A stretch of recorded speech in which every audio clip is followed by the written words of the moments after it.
Donc la personnalisation de la voix consiste en fait à reproduire la voix de toute personne. Donc il suffit de créer son modèle vocal avec une centaine de phrases. Et ainsi, une fois qu'on a le modèle vocal, on peut reproduire sa voix dans les objets communicants.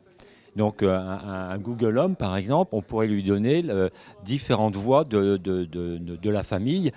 Quand le Google Home, on lui demande lis-moi mes emails, s'il y a un email d'une personne que Google Home connaît, il pourra synthétiser avec la voix de la personne qui a envoyé cet email, par exemple. C'est dans le sens humaniste, une voix humaine, c'est une voix qui est proche parce qu'on la connaît. Ce n'est pas la voix d'Alexa, toujours la voix d'Alexa ou de Google Home. Ça s'inscrit parfaitement.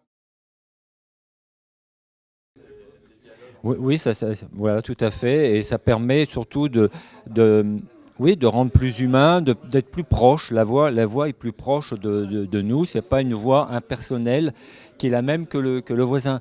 On a, par exemple, on a trouvé un papier au Japon où les personnes rêvent d'avoir un robot d'assistance.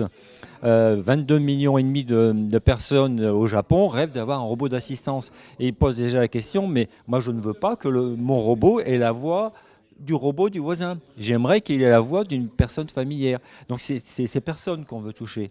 Et ce n'est pas que les entreprises, c'est aussi les particuliers. Notre technologie permet d'offrir ça aux particuliers.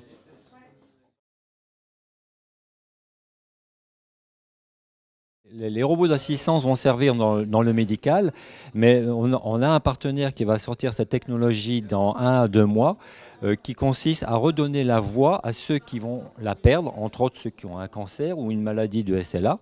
En à peu près 200-300 phrases, on va sauver leur voix. Et notre partenaire, grâce à un logiciel tournant sur iPad, il pourra faire en sorte que cette personne continue, malgré qu'elle n'aura plus sa voix, de s'exprimer avec sa voix.